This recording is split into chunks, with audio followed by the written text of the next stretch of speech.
Saudara, kalau 2 minggu lalu saya berkhotbah mengenai Yesus yang benar-benar disalib dan benar-benar mati untuk membantah omongan kosong dari Kainama.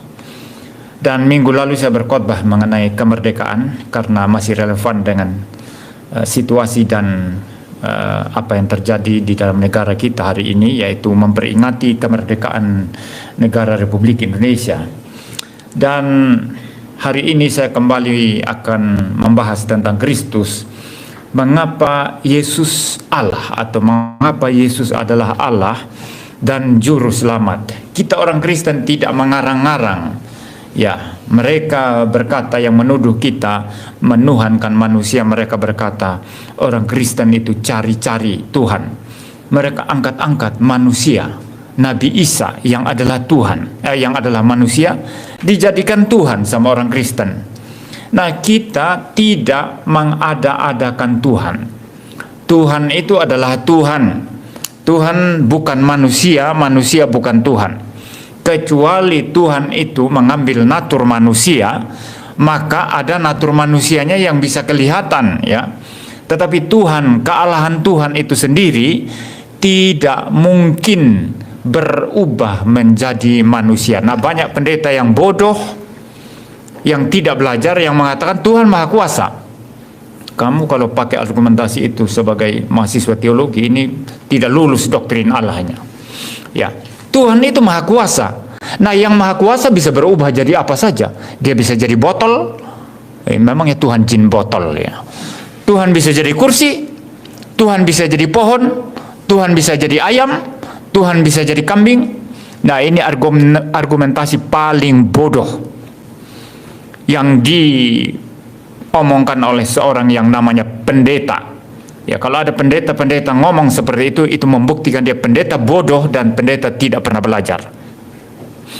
Tuhan dengan natur ilahinya mustahil berubah menjadi manusia. Pengertian kita tentang inkarnasi itu bukan Allah berubah menjadi manusia, tapi Allah itu menambahkan, perhatikan baik-baik, menambahkan bagi dirinya natur manusia, sehingga sekarang naturnya ada berapa? Ada 2. Allah ya tetap Allah. Ketika natur kemanusiaan ditambahkan, maka dia mempunyai natur manusia sekarang. Jadi bukan Allah yang berubah menjadi manusia, saudara. Nah, karena penjelasan pendeta-pendeta yang bodoh semacam ini, maka orang-orang Islam yang suka menyerang iman Kristen, mereka berkata, oh, mereka bilang Allah berubah jadi manusia. Itu mustahil. Itu bodoh sekali orang Kristen. Yang bodoh bukan iman Kristen, tapi yang bodoh adalah pendeta Kristen yang tidak belajar. Ya, jadi saudara, kita tidak menuhan-nuhankan Yesus. Memang dia Allah dalam natur ilahinya. Dia adalah Logos, firman Allah yang kekal, yang mempunyai sifat ilahi. Nah, saudara, ada seorang pendebat, bukan pendebat ya, dia tidak pernah berdebat. Dia hanyalah seorang polemikus yang suka menyerang-nyerang Kristen, namanya Zakir Naik. Saya dengar-dengar dia mau datang ke Indonesia. Ya, kalau dia berani debat, saya mau debat sama dia. No problem in English. Ya, saya bisa berdebat dengan dia dalam bahasa Inggris. Ya, kalau dia mau, ya. Tapi dia tidak pernah berani berdebat itu. Dia hanya kasih ceramah, lalu nanti kasih kesempatan orang Kristen tanya-tanya. Ya, nanti kalau dia sudah agak terdesak, dia bilang stop, kasih yang lain. Itulah kalau orang seminar begitu, memang jadi raja. Saya pun kalau seminar jadi raja, kan. Saudara mungkin ada yang kritis mempertanyakan poin-poin saya. Sudah, waktumu cukup, ya. Nanti kasih yang lain, nanti aja setelah ini. Nah, mungkin nggak ketemu lagi juga, kan. Itu biasanya istilahnya itu, ya. Cara akal-akalan dari para penceramah, ya, yang sering mendapat pertanyaan-pertanyaan kritis. Nah, Zakir Naik seperti itu, dia tidak pernah berdebat. Kalau dia berani berdebat, saya menantang. Mungkin kalau dia datang nanti saya berikan tantangan dalam bahasa Inggris, ya, supaya bisa debat, ya. Jadi saudara, dia berkata, tidak ada satu ayat pun dalam Alkitab di mana Yesus berkata bahwa dia adalah Allah. There is no a single statement that Jesus said that he himself is God. Tidak ada katanya. Saudara, ini adalah pernyataan yang sangat bodoh. Mengapa pernyataan ini sangat bodoh? Karena keberadaan sesuatu itu tidak didasarkan pada pengakuan, tapi berdasarkan naturnya atau sifat-sifatnya. Kamu minum air, mengapa kamu katakan itu air? Karena dia memang adalah berbentuk cairan, saudara. Maka itu air. Ya. Jadi air itu tidak perlu mengaku dirinya sendiri, aku adalah air, lalu Anda mengatakan air, tapi sifatnya yang memang cair, maka saudara mengatakan itu air, saudara. Sama dengan manusia. Ini anak saya sudah mulai remaja sekarang, sebentar lagi pemuda, ya. Lalu pergi ke mana-mana, lihat, aku manusia loh, aku manusia ini manusia ini. Itu kan orang gila, ya. Nanti saudara bilang, oh gila ini anak ini. Ya, aku adalah manusia. Jadi berdasarkan pengakuan aku manusia, maka dia adalah manusia. Ini salah. Memang sifatnya, naturnya manusia. Dia punya tubuh, punya jiwa. Dan jiwanya tidak sama dengan jiwa binatang. Mempunyai jiwa yang rasional. Dia mempunyai aspek emosi. Dia mempunyai aspek kehendak. Dari ciri-ciri fisiknya, sama dengan manusia pada umumnya. Secara generik, kita berbagian di dalam hidung yang sama, tidak ada yang hidungnya di belakang kecuali yang abnormal, ya. Hidung di depan hanya satu, tidak ada yang hidungnya dua. Ada mata dua, ada mulut, ada rambut. Rambut selalu di atas, rambut tidak ada di pantat. Rambut selalu di atas kepala, saudara. Nah, ini ciri-ciri manusia. Sifat badaniahnya. Juga ada sifat jiwanya atau rohnya, saudara. Sehingga kita mengatakan ini pasti manusia. Dia jalan tegak dengan dua kaki. Kalau monyet kan tidak mungkin jalan tegak dengan dua kaki, kan? Ya, saudara tidak pernah lihat monyet jalan tegak dengan dua kaki. Dia selalu menggunakan keempat kakinya. Yang depan itu bukan tangan, itu kaki itu. Lalu dia punya ekor. Manusia tidak punya ekor. Waktu saudara ada di kandungan ibu pertama kali muncul, ya, mulai berkembang, memang punya ekor. Tapi lama-lama ekornya itu hilang. Ya, kita semua punya ekor loh. Tidak tahu ya kalau kita punya ekor. Ya, jadi saudara, makanya ada tulang ekor. Ya, tapi beda dengan binatang. Jadi manusia disebut manusia bukan berdasarkan dia seperti orang gila pergi ke pasar. Oh, aku ini manungso. Hei, lihatlah aku ini. Ya. Lihat aku, manusia aku. Tidak ada seperti itu. Jadi bayangkan kalau Tuhan Yesus datang. Aku adalah Allah, aku adalah Allah. Hei, lihat, aku adalah Allah. Orang akan malah mentertawakan. Ini orang gila ini. Jangankan Yesus mengaku dirinya Allah.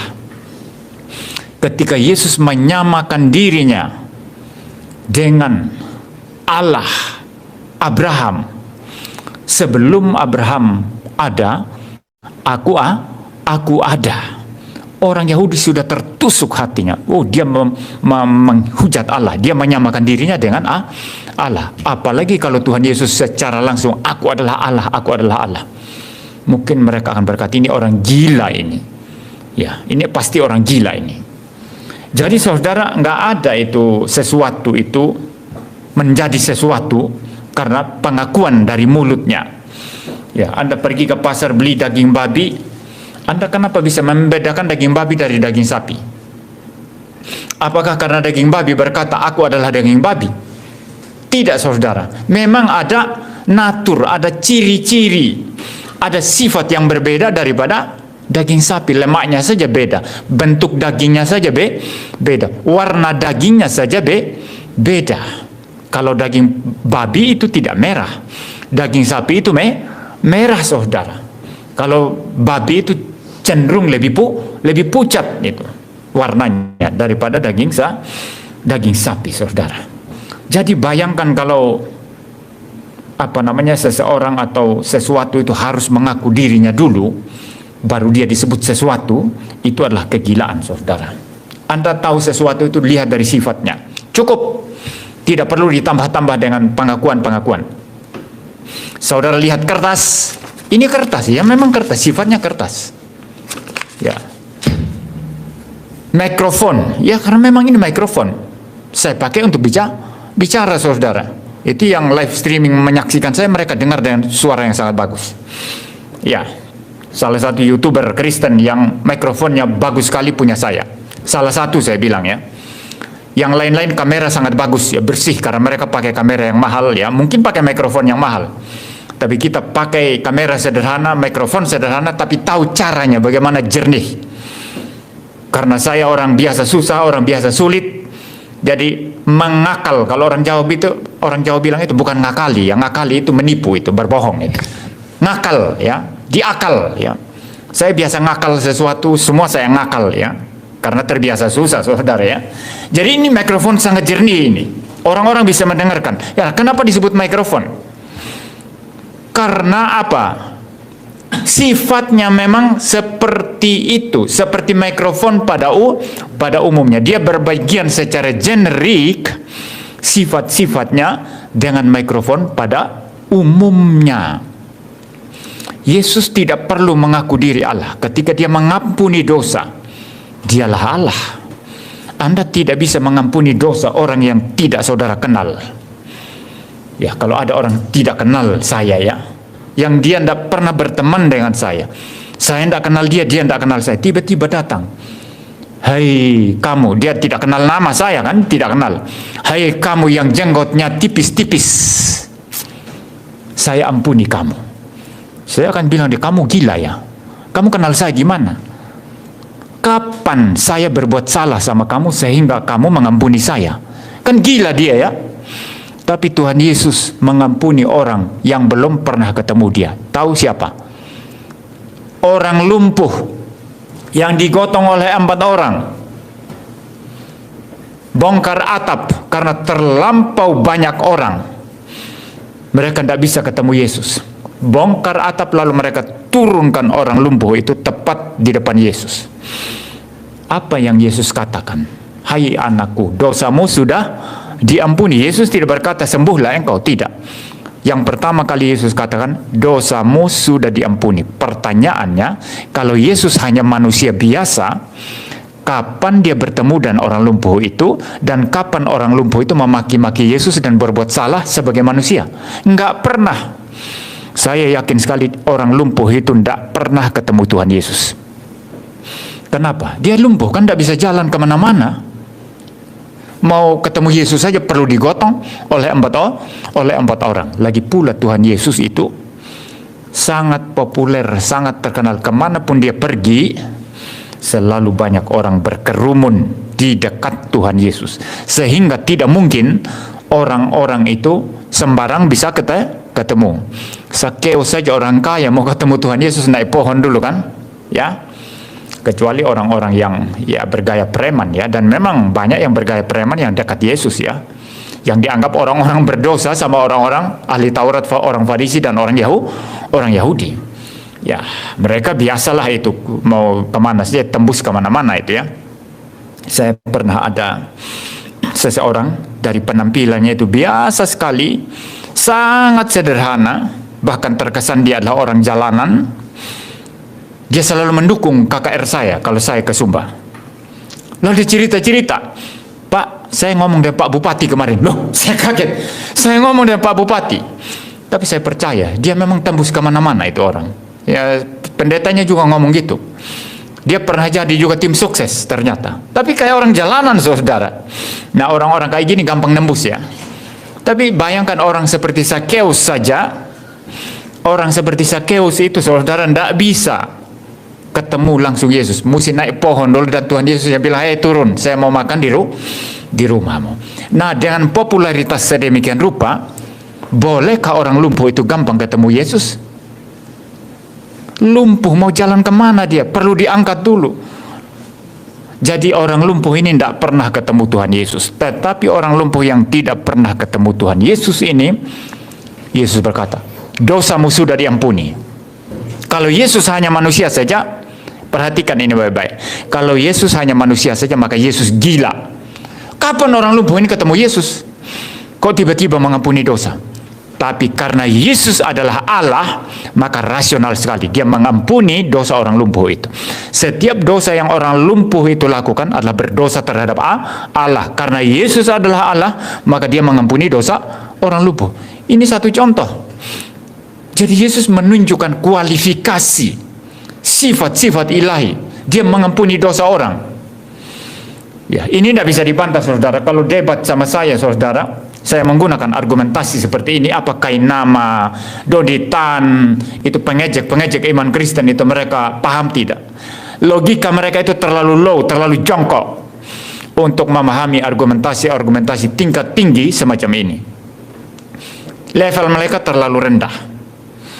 Ya, jadi saudara, Yesus adalah Allah karena memang dinyatakan oleh sifat-sifatnya. Ya, kepada angin ribut, dia tidak perlu berdoa. Kalau Nabi harus berdoa dulu, atau paling tidak dia sedang dipegang atau diselimuti oleh kuasa Tuhan. Tapi Yesus ketika dibangunkan oleh para murid, guru, tidak pedulikah engkau kalau kita tenggelam? Yesus bangun langsung berkata, tidak teriak-teriak juga ya seperti nabi-nabi palsu ya. Ya, seperti pendeta-pendeta karismatik yang usir-usir setan itu teriak-teriak histeris. Ada satu video itu pendeta karismatik usir setan.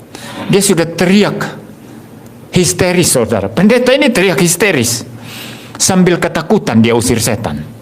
Orang yang dirasuki setan itu bangun dari kursinya, badannya besar, saudara. Datang sambil tambah dekat sama pendeta. Pendeta yang mundur sambil usir. Usir setan sambil ketakutan seperti itu, saudara. Yesus tidak pakai kayak gitu, ya. Tuhan Yesus berkata, diam, tenanglah. Cuma 2 kata dalam bahasa Indonesia ya. Diam, tenanglah.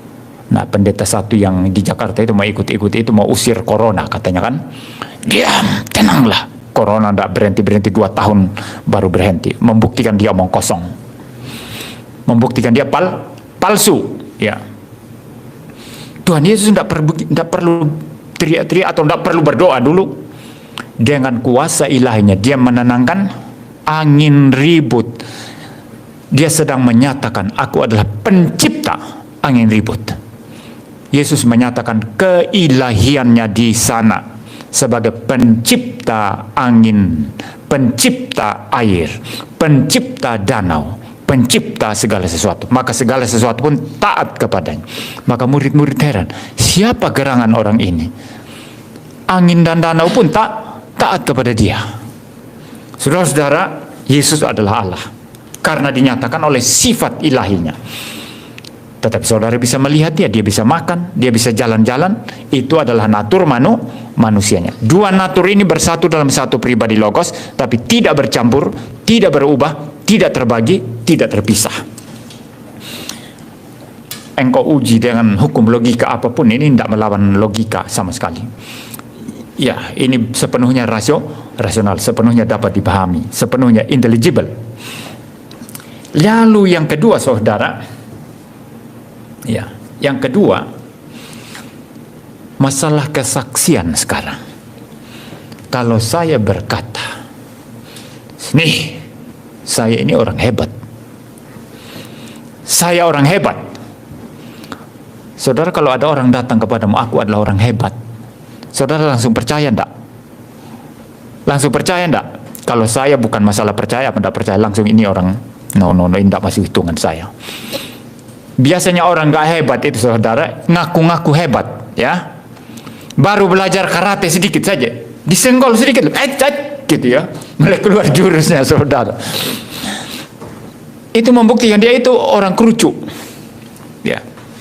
Kalau ilmunya tinggi itu tenang aja. Ketika ada gerakan mencurigakan pun di sekitar dia tetap tenang aja. Kenapa bisa begitu, saudara? Kan dia anggap itu tidak mengganggu sama sekali dia. Kecuali yang mengganggu baru dia bereaksi. Ada cerita tentang Presiden Soeharto, saudara. Saya tidak mendukung Soeharto ya, bahwa dia adalah presiden terbaik. No.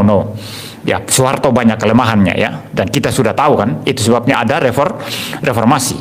Tapi Soeharto ini, saudara, tentulah dia adalah seorang yang punya jiwa besar ya, bukan jadi presiden kaleng-kaleng begitu jiwanya, gampang dibentak, gampang ciut ya, enggak lah ya. Itu sudah, dia adalah seorang militer ya, sudah kawakan di dalam peperangan, dalam memimpin, dalam menghadapi orang ya. Dia makan-makan dengan, kalau saya tidak salah itu masih familinya, itu orang kaya zaman Soeharto, namanya Probo Sutejo, pengusaha itu. Saudara cari di Google nanti, ketik Probo Sutejo nanti muncul itu. Makan-makan, mereka makan berdua di Cendana kalau saya tidak salah itu. Cendana itu rumahnya Soeharto ya, Presiden Soeharto. Mereka makan-makan, tiba-tiba listrik mati. Listrik mati dan kucing, ada kucing tidak tahu dari mana itu melompat, nyang gitu. Probo Sutejo panik, kaget dia, panik. Soeharto apa yang dia kerjakan? Tetap makan dengan tenang, saudara. Makan. Ini ciri khas orang jiwa besar. Ya. Makan dengan tenang, nggak panik. Nah, di kemudian hari, Probo Sutejo cerita itu. Heran saya Soeharto ini katanya. Presiden ini heran. Nggak panik sama sekali. Kenapa nggak panik? Dia sudah terbiasa dalam peperangan, paham ya? Sudah terbiasa kalau dia pemimpin panik, hancur. Ya. Nah, kalau orang hebat itu seperti itu, saudara. Saya tidak sedang mengatakan memuji-muji Soeharto ini, bukan ya. Tapi itu memang fakta yang pernah terjadi. Bayangkan kalau ada yang berkata, ini aku hebat sekali dong. Hebat sekali, sedikit-dikit pamer, dikit-dikit pamer. Baru juga belajar satu jurus ya, di karate, dikit-dikit pamer. Saya pernah dulu waktu SMA. Orang baru belajar kempo, kalau di Sumba itu, di kota Waingapu itu kempo yang lebih terkenal daripada karate. Kempo itu katanya itu riwayatnya itu dulu dari kungfu ya. Ya, tapi kemudian kempo itu dari Jepang apa Korea ya, sekitar itulah, tapi dari kungfu asalnya, kemudian jadi kempo gitu ya. Ya, jadi ada famili kami orang Matalu itu yang punya tingkat tinggi kemponya itu, dia pelatih di seluruh kota itu. Nah, saudara, ada murid teman SMA saya baru belajar kempo dia. Kalau saya tidak belajar itu sama sekali, saudara, tidak belajar silat, tidak belajar apapun ya. Tapi walaupun saya kurus, saya rajin push up. Waktu SMA itu rajin, katanya orang itu kasih naik badan gitu ya, kasih naik badan, rajin angkat-angkat lah begitu ya. Jadi cukup merongkol walaupun kurus. Waktu itu kan merokok, saya masih merokok waktu itu ya. Saya berhenti merokok umur 25 tahun. Saya merokok, masih panjang rokok saya. Dia datang, minta rokoknya katanya. Loh, sebentar dulu, saya biasa anak SMA kan gitu ya, minta-minta rokok gitu ya. Ya, tukar-tukar rokok biasa itu. Minta rokok katanya. Lalu saya bilang, enggak, saya masih rokok ini. Kasih, dia marah ya. Saya enggak mau, saya bilang. Langsung dia pakai saya tendangan belakang, kena dada saya. Dia pakai tendangan, ya mau gaya belakang lah begitu. Buk! Dia. Saya marah sekali. Saya simpan rokok saya pegang dia, saya cekik lehernya. Kamu mau apa sekarang? Tangan saya cukup keras ya, karena push up terus.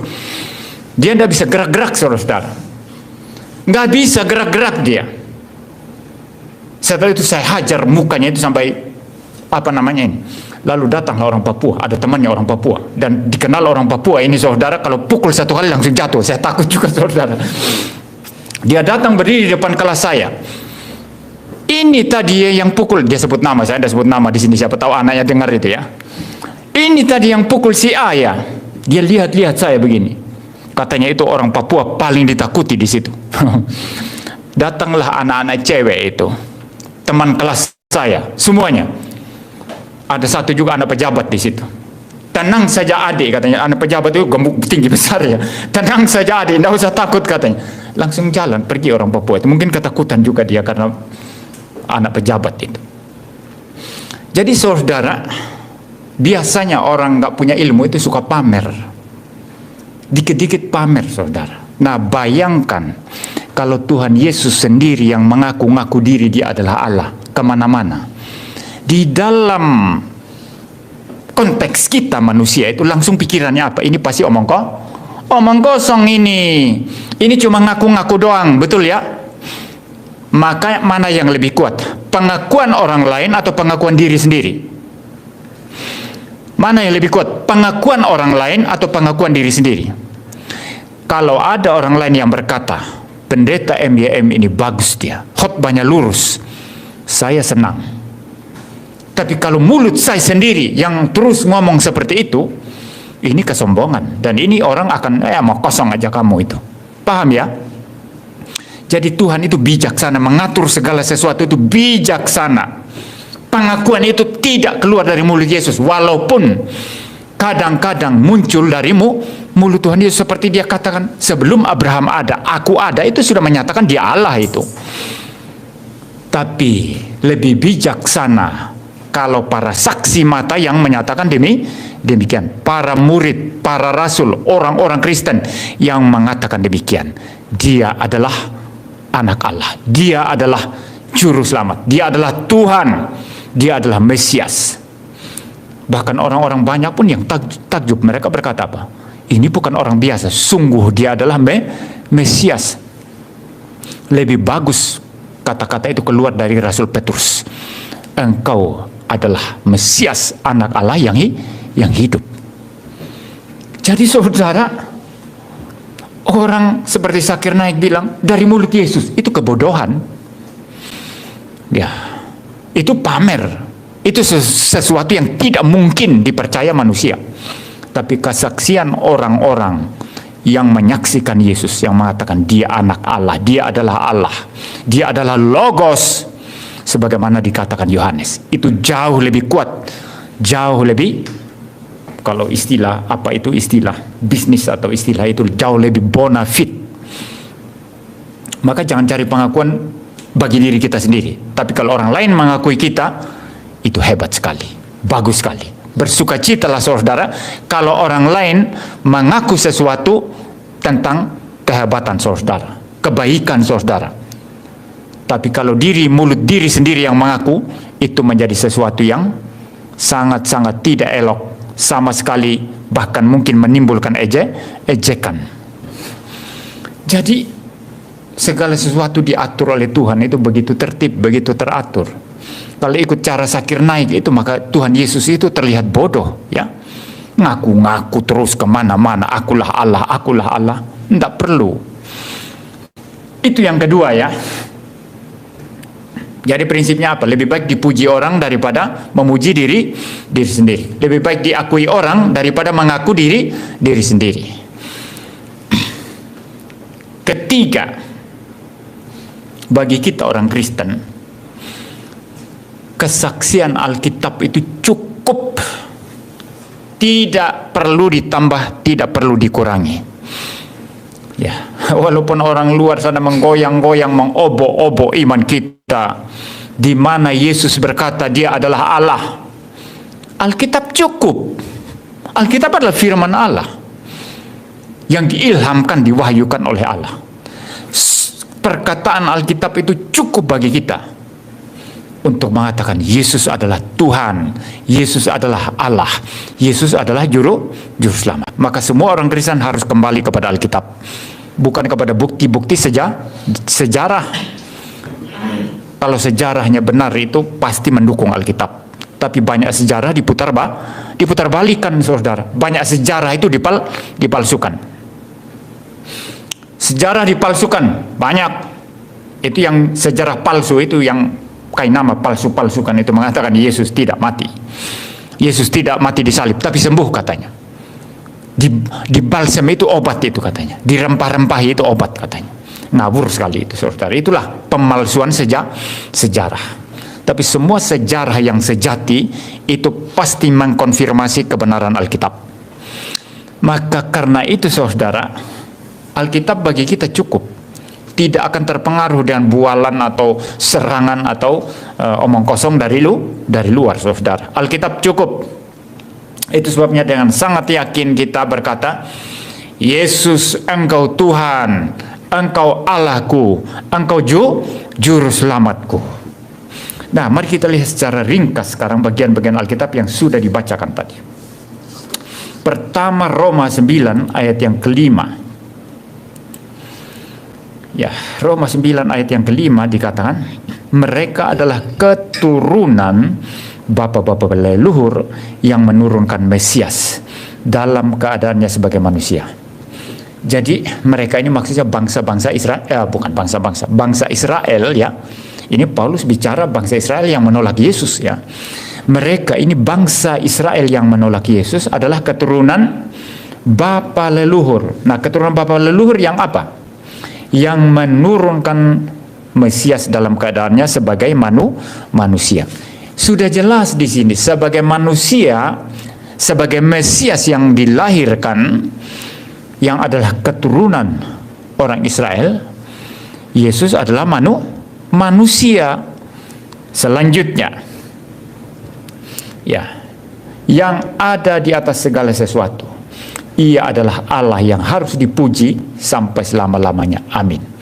Paulus di sini clear menyatakan sebagai Mesias yang diturunkan oleh leluhur bangsa Israel, dia adalah manusia. Paham ya? Tapi dalam keadaan ilahinya apa? Ia adalah Allah yang harus dipuji sampai selama-lamanya. Maka di sini doktrin Erastus Sabdono itu dibantah dengan sendirinya oleh Alkitab yang mengatakan Yesus hanya manusia saja yang diangkat jadi Tuhan. Tapi Alkitab di sini mengatakan dia adalah Allah yang dipuji selama-lamanya. Yesus itu, Mesias itu, yang diturunkan dalam keadaan sebagai manusia dalam kemesiasannya. Dia adalah Allah yang harus dipuji selama-lamanya. Pegang ini ayat ini baik-baik ya. Nanti kalau ada orang-orang yang sama seperti Erastus Sabdono, saudara bantah dengan ayat itu.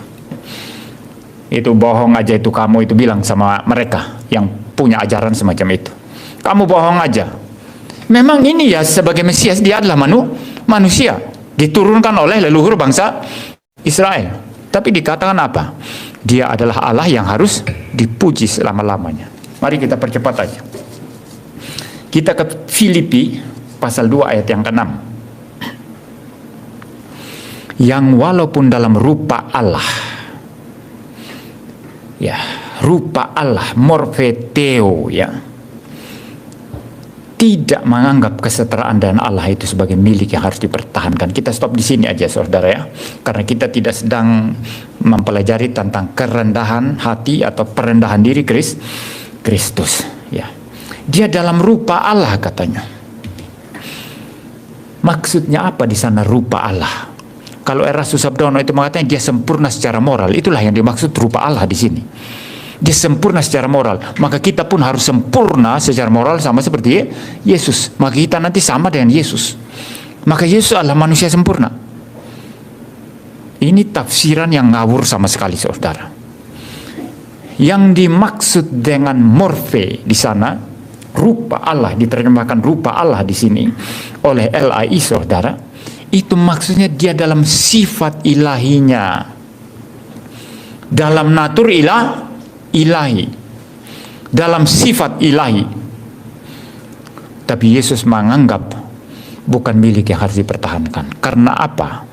Dia mau menjalankan karya penebusan, maka dia merendahkan dirinya sedemikian rupa. Mari kita lanjut sekarang. Jadi Yesus adalah Allah. Sifatnya adalah sifat Allah. Lanjut, Titus pasal 2. Titus pasal 2 ayat 13 ya. Bentar. Ayat 13. Dengan menantikan penggenapan pengharapan kita yang penuh bahagia dan penyataan kemuliaan Allah yang maha besar dan juru selamat kita Yesus Kristus. Dikatakan di sana penyataan kemuliaan Allah yang maha besar dan juru selamat kita Yesus Kristus. Saudara-saudara, tidak ada pembedaan yang jelas di sana dalam pengertian ya. Mungkin kalau begini bunyinya ya, coba saya ubah sedikit. Dan penyataan kemuliaan Allah Bapa yang maha besar, dan juru selamat kita Yesus Kristus. Kita lihat di sana ya, bahwa Allah yang maha besar maksudnya Allah Bapa, dan juru selamat maksudnya Tuhan Yesus. Tidak ada di situ saudara. Kemuliaan Allah yang maha besar dan juru selamat kita Yesus Kristus. Yesus Kristus berarti disebut Allah maha besar di sana. Saya mencoba membandingkan dengan terjemahan versi King James saudara, Titus pasal 2 ayat 13 ya, saya membaca ya. Ya, versi King James. looking for that blessed hope and the glorious appearing of the great God and our Savior Jesus Christ. The glorious appearing, ya, penampakan yang mulia, yang agung dari Allah Maha Besar dan Juru Selamat kita Yesus Kristus.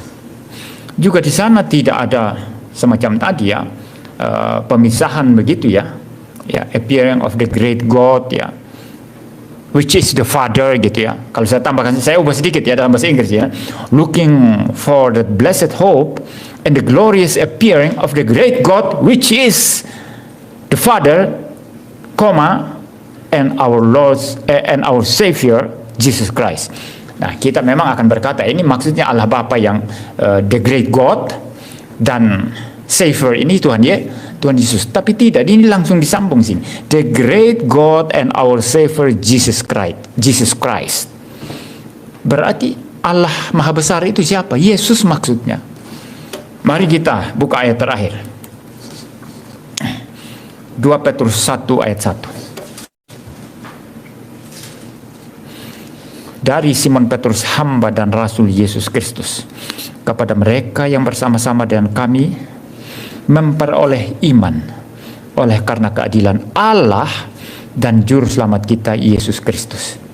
Oleh karena keadilan Allah dan Juru Selamat kita, Yesus Kristus. Antara Allah dan Juru Selamat kita di sana tidak ada komanya, langsung. Itu berarti Allah dan Juru Selamat ini merujuk satu pribadi, yaitu Yesus Kristus. Saya membandingkan dengan versi Inggris. Kali ini saya membuka NIV, ya. Ya. 2 Peter 1 verse 1, ya. Ya, saya baca, ya. Simon Peter, a servant and apostle of Jesus Christ, to those who through the righteousness of our God and Savior Jesus Christ have received a faith as precious as ours. Jadi saudara, juga nggak ada pemisahan di sana. Dikatakan the righteousness of our God and Savior Jesus Christ. Langsung. Jadi siapa yang dimaksud itu dalam versi LAI, ya? Karena keadilan Allah dan Juru Selamat kita. Siapa Allah dan Juru Selamat kita? Yesus Kristus. Ini hanya beberapa bagian yang saya buka. Masih banyak bagian-bagian lain kalau kita telusuri, kita kupas semua. Termasuk Yohanes 1 ayat 1, pada mulanya adalah firman. Firman itu bersama-sama dengan Allah dan firman itu adalah Allah. Yohanes 1 ayat 18. Tidak ada seorang pun yang pernah melihat Allah, tetapi anak tunggal Allah yang duduk di pangkuan Bapa. Anak tunggal Allah duduk di pangkuan Bapa. Siapa manusia pernah duduk di pangkuan Bapa? Kalau Anda berani berkata, saya pernah duduk di pangkuan Bapa dari di dalam kekekalan, Anda adalah orang gila yang paling ekstrim. Kasihan sekali nasib Anda. Tapi dikatakan anak tunggal Allah yang duduk di pangkuan Bapa. Siapa dia? Yesus Kristus. Kenapa dikatakan duduk di pangkuan Bapa? Ini simbolik bahwa dia berada bersama Bapa dalam kekekalan. Memang dia firman Bapa. Firman Bapa, kata-kata Bapa, bijaksana Bapa, hikmat Bapa. Sama seperti Anda tidak bisa dipisah dari hikmatmu, dari pengetahuanmu, yang kemudian keluar pakai pita suara, diartikulasikan oleh lidah dan bibirmu, mulutmu, menjadi kata-kata. Ya, kata-kata Anda itulah Anda. Maka ada pepatah Inggris itu, what you think you are. Ya, what you think you are. Apa yang kau pikir itulah kamu. Kalau uang, ya nilai hidupnya ya uang lah. Ya, betul ya. Tapi kalau kita ini bodoh sekali, ya. Ya, orang-orang umumnya di Indonesia ini, apa yang kau punya itulah kamu. Baju bagus, jam tangan bagus, kendaraan bagus, rumah bagus, itulah kamu. Salah. Tapi apa yang ada dalam hatimu, dalam pikiranmu, itulah kamu, itulah jiwamu, betul ya? Betul kan? Itulah jiwamu, saudara. Maka pepatah Inggris yang mengatakan what you think you are, what you think you are, itu ya benar sekali itu, saudara. Nah, bagaimana Anda bisa memisahkan Bapa dari firman-Nya, dari hikmat-Nya, dari bijaksananya? Kitab Amsal mempersonifikasikan hikmat berseru di jalan-jalan, seolah-olah hikmat itu adalah pribadi, tapi memang adalah pribadi, dan itu jelas dalam Injil Yohanes. Pada mulanya adalah firman, firman itu bersama-sama dengan Allah, dan firman itu adalah Allah.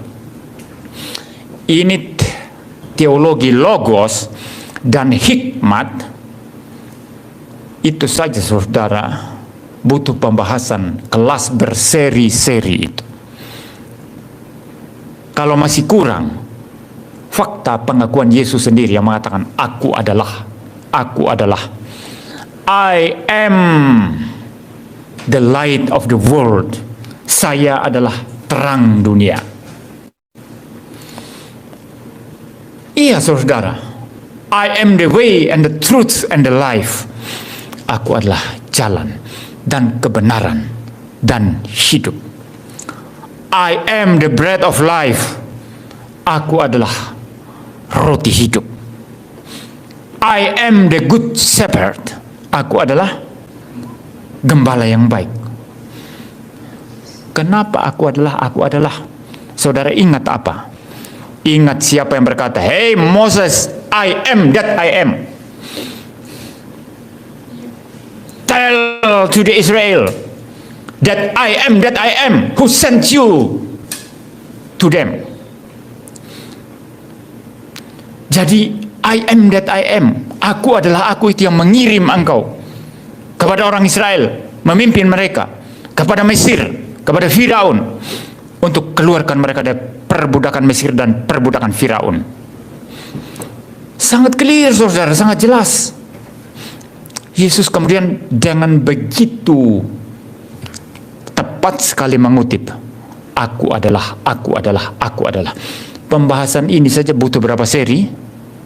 Butuh banyak seri. Belum kalau Anda membahas dari aspek Trinitas, Anda mulai kupas Kejadian 1 ayat 1 sampai 3 saja. Pada mulanya Allah menciptakan langit dan bumi. Langit belum berbentuk dan kosong, dan roh Allah melayang-layang di atas permukaan air. Ayat 3, berfirmanlah Allah. Lalu Anda kaitkan lagi nanti Kejadian 1 ayat 26. Baiklah kita. Loh, kok katanya kita? Saudara, terlalu banyak bukti Alkitab, bahkan sangat melimpah tidak terhitung, yang menyebabkan kita orang Kristen mengatakan Yesus adalah Allah, Yesus adalah pencipta, Yesus adalah firman Allah yang kekal, pribadi kedua Allah Tritunggal. Terlalu melimpah. Dan bukti-bukti yang diajukan oleh musuh-musuh kita hanyalah bukti-bukti palsu yang kerucu, yang tidak ada artinya apa-apa, yang sama sekali unintelligible, sama sekali tidak rasional. Bayangkan orang-orang Kristen dididik seperti ini, saudara. Maka kekristenan menjadi sangat kuat. Anda tidak akan gampang dibodoh-bodohi nanti. Ya. Saya debat Pak Isra Soro kemarin di Surabaya. Datanglah seorang mu'alaf, dulu ngaku pendeta ya. Saya lupa namanya saudara, tapi saya ingat wajahnya. Dia datang waktu saya datang menjabat setelah debat selesai. Saya datang jabat tangan Pak Esra, lalu saya ginikan tangan Pak Esra.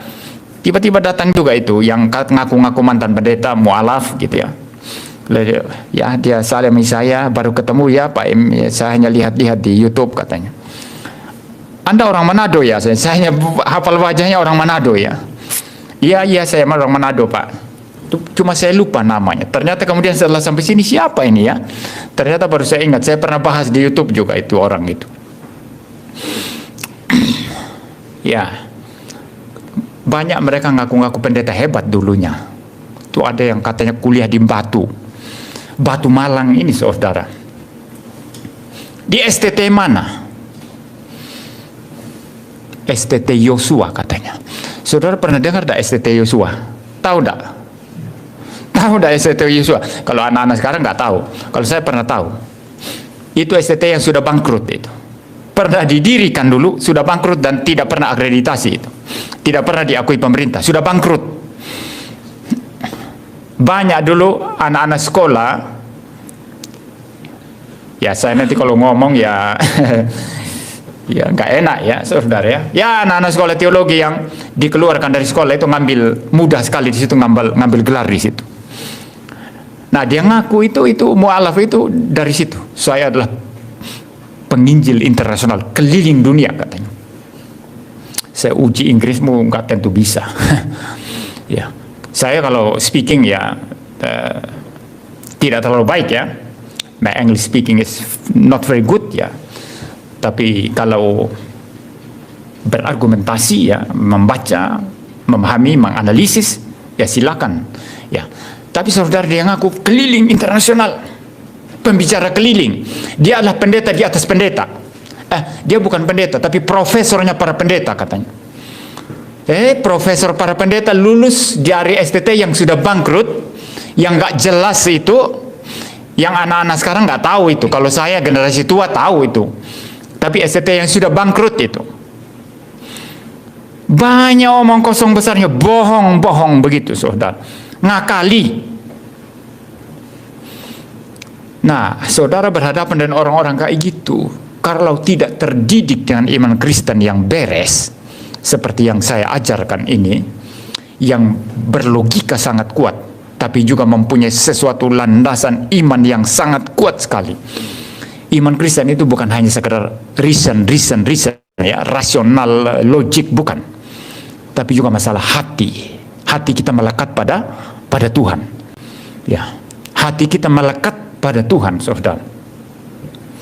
Jadi saudara, kalau kita tidak terdidik di dalam iman yang semacam itu, nanti gampang sekali ketipu dengan orang-orang kayak gini ini. Ngaku mereka adalah profesor, ngaku mereka adalah pendeta, ngaku macam-macam saudara. Tapi nanti kalau tanya jawab di tempat debat itu, aduh argumentasi yang ngawur sekali. Itu kayak yang pernah ngaku mantan pendeta atau mantan penginjil itu namanya Edi Prayitno, Ustadz Edi Prayitno. Menanyakan Yesus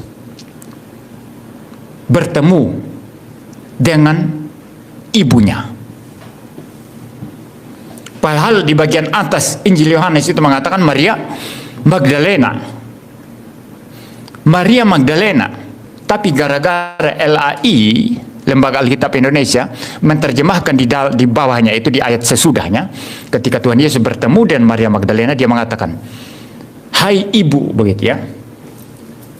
Atau kalau saya parafrasikan, siapa yang engkau cari ibu, begitu ya. Itu kan mamanya Yesus itu. Mamanya Yesus itu katanya. Kacau sekali, padahal jelas Maria Magdalena.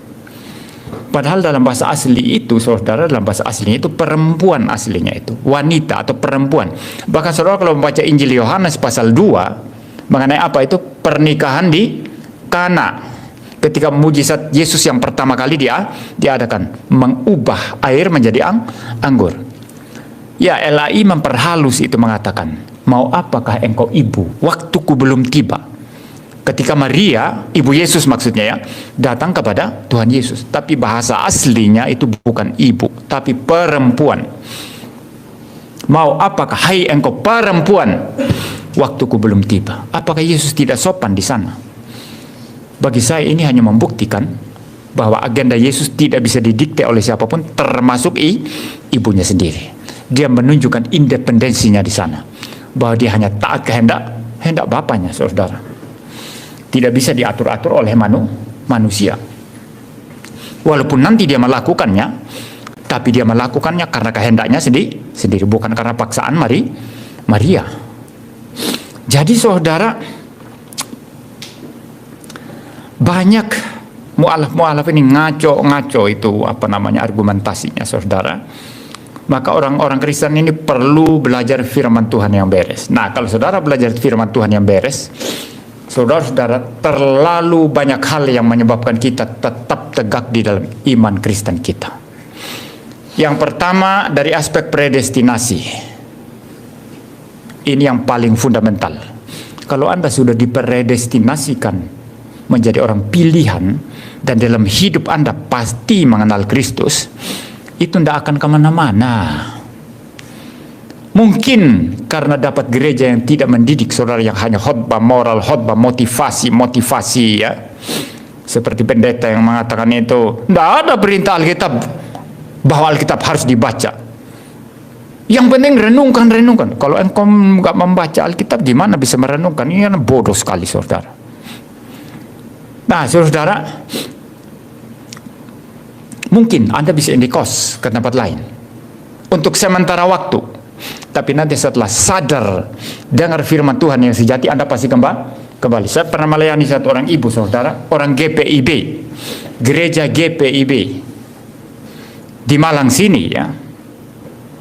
Dia cerita, Pak, dulunya saya pernah ikut suami jadi Islam, Pak. Suami saya Muslim dan tidak pernah jadi Kristen. Lalu saya ikut suami, suatu saat saya sakit, Pak. Sakit keras sampai tidak bisa bangun dari tempat tidur. Tidak bisa bangun dari tempat tidur. Saya pikir sudah mati. Suami saya bilang mungkin sudah mau mati. Lalu katanya tiba-tiba, katanya, ya dia mimpi katanya, saudara. Kadang-kadang Tuhan bisa menggunakan hal-hal semacam itu ya, saudara ya. Di dalam mimpi saya itu saya tidak tahu siapa, ada yang angkat saya katanya. Angkat saya langsung secara paksa dibawa. Lalu dibawa kemana, Pak? Dibuang ke gereja katanya. Tempatmu itu di sini. Setelah itu tiba-tiba dia bangun, dia tadinya nggak bisa ngomong, sudah nggak bisa ngomong. Dia bisa ngomong dan kata pertama yang dia ngomongkan ke suami itu, Mas, aku kembali ke gereja, aku mau jadi Kristen kembali. Tuhan bisa pakai cara paksa seperti itu, saudara. Karena tidak ada pemberitaan yang sejati yang dia dengar. Maka hutang pendeta, hutang gereja itu besar sekali, saudara. Nah, dalam konteks ini saya percaya pekerjaan supranatural, bukan yang gampang-gampang kayak karismatik itu mengatakan, oh dikit-dikit supranatural, mudah sekali ya. Tuhan berkata kepada saya, itu dia tidak berkata Tuhan berkata, tapi dia mimpi katanya. Tiba-tiba ada orang kuat, tiba-tiba langsung angkat, dia paksa lemparkan ke gereja. Ya,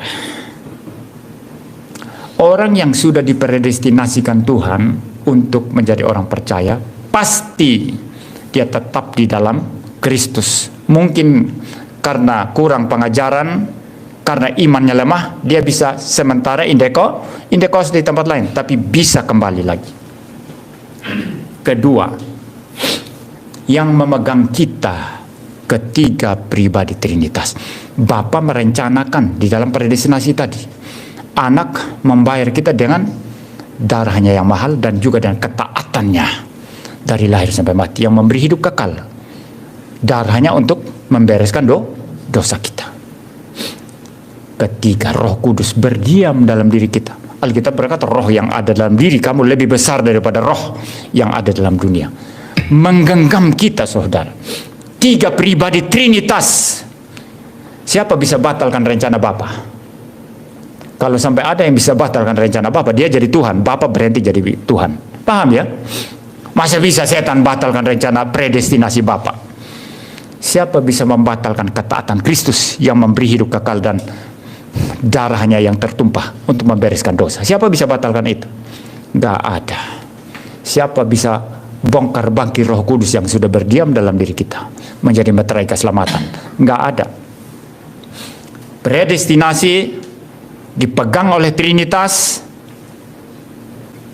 Kedua, di dalam hidup saya sendiri, saudara, tidak ada yang lebih rasional, yang lebih dapat dipahami, yang lebih bermakna, lebih bernilai daripada ajaran Kristen.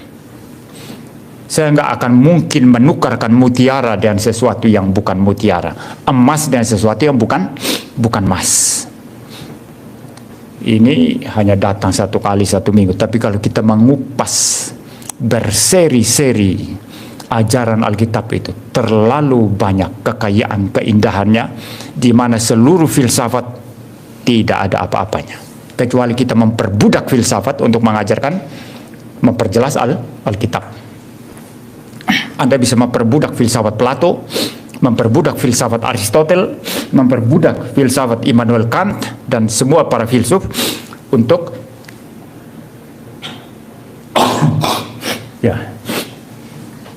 untuk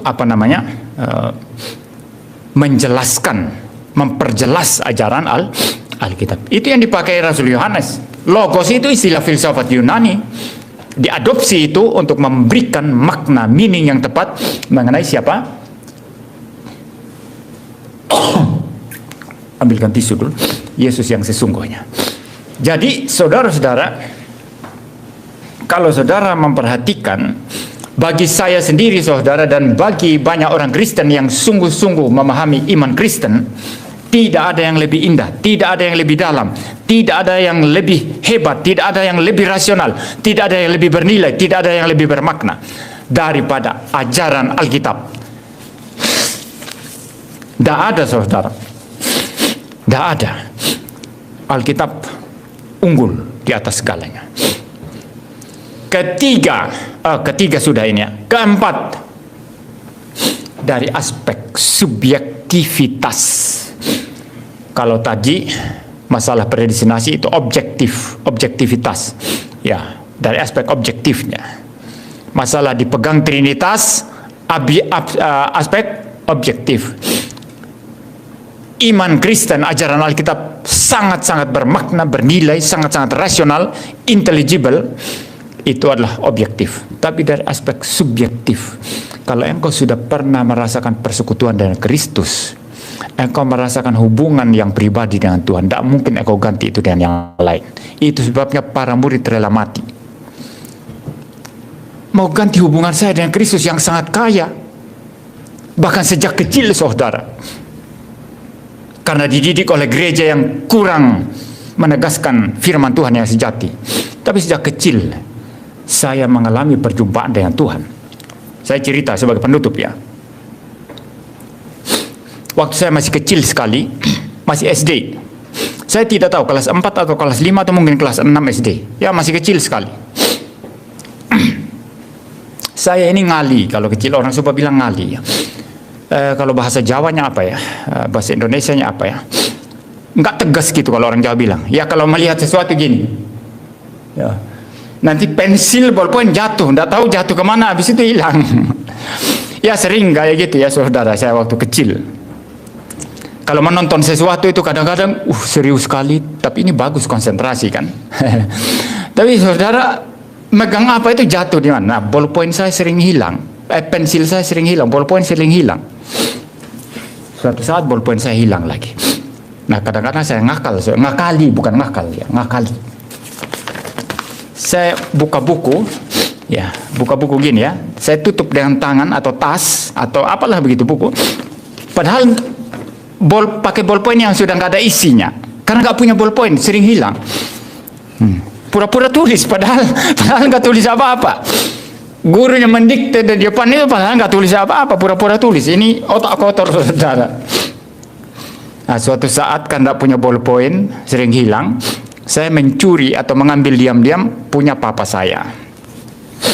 Dan bolpen itu ditaruh di tas khusus, hanya dipakai sekali setahun untuk menulis rapor. Itu bolpen khusus yang bagus, menulis nilai rapornya para murid. Karena papa saya guru, papa saya pernah jadi guru SD saya. Nah saudara, suatu saat ketika saya pinjam itu, bukan pinjam, ambil sembunyi. Saya sebelum berangkat ke sekolah mampir ke rumah saudara, ajak dia untuk jalan sama-sama. Ya, namanya ngali-ngali begitu saudara. Mampir ke rumah saudara, bolpen itu jatuh, yang bagus itu jatuh. Jalan sampai di sekolah mau cari bolpen, tidak ada bolpen. Saya takut setengah mati. Kali ini saya takut setengah mati apa? Bukan karena saya tidak bisa tipu guru, tutup pura-pura nulis ya. Tapi karena itu bolpen papa saya yang paling penting. Kalau sampai ketahuan, saya bisa dihajar itu. Saudara tahu, setelah saya pulang sekolah, saya berdoa. Masih kecil, berdoa dan serius. Tuhan tolong saya, biarlah saya ketemu bolpen itu. Tolong saya berdoa dan serius saudara. Serius sekali. Besoknya pagi-pagi saya berangkat lebih pagi, mampir ke rumah saudara itu tadi, yang saya perkirakan jangan sampai jatuh di sana. Saya tanya, kalau kami di sana namanya itu mama besar ya, kalau di sini bude ya. Saya tanyalah bude saya di situ. Bude, lihat ballpoint enggak warna hitam? Oh, ada kemarin punya kamu ya? Iya. Diambil, dia kasih, aduh senang sekali. Saat itu saya sadar, Tuhan tolong saya. Dan bodohnya kemudian saudara, saya pakai ini menjadi satu pola. Kadang-kadang untuk kesalahan saya sendiri, saya berdoa, Tuhan tolong saya. Saya masih ingat pengalaman yang dulu itu ditolong Tuhan. Tapi ini namanya memperalat Tuhan. Tapi kali ini saya ada cerita itu ya. Tapi maksudnya pengalaman ini sangat membekas bagi saya. Bagaimana saya merasakan pertolongan Tuhan betul-betul real, nyata.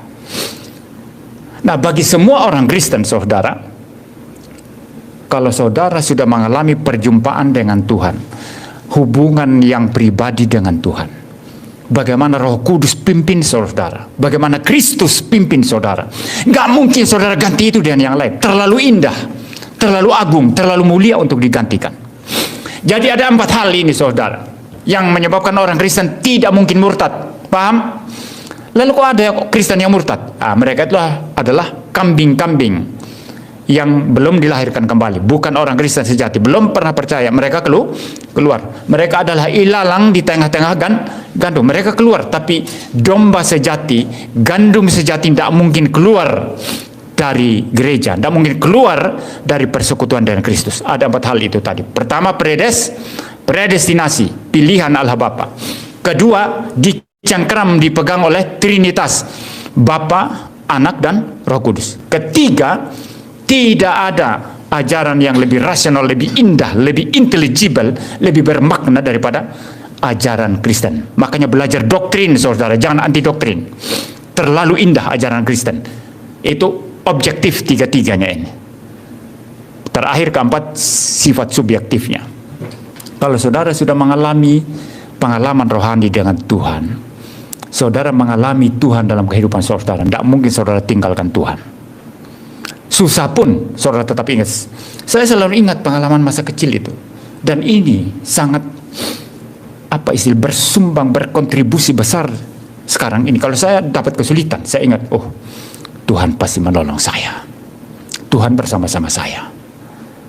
Jadi saudara, tinggalkan semua omong kosong yang mengatakan Yesus bukan Tuhan, Yesus bukan Allah, Dia hanyalah manusia yang diangkat jadi Tuhan. Tinggalkan semua omong kosong itu. Mari kita terus memuji Kristus, menyembah Dia, terus mengagungkan Dia dan melayani Dia. Tuhan memberkati. Thank you for the happiest year of my life.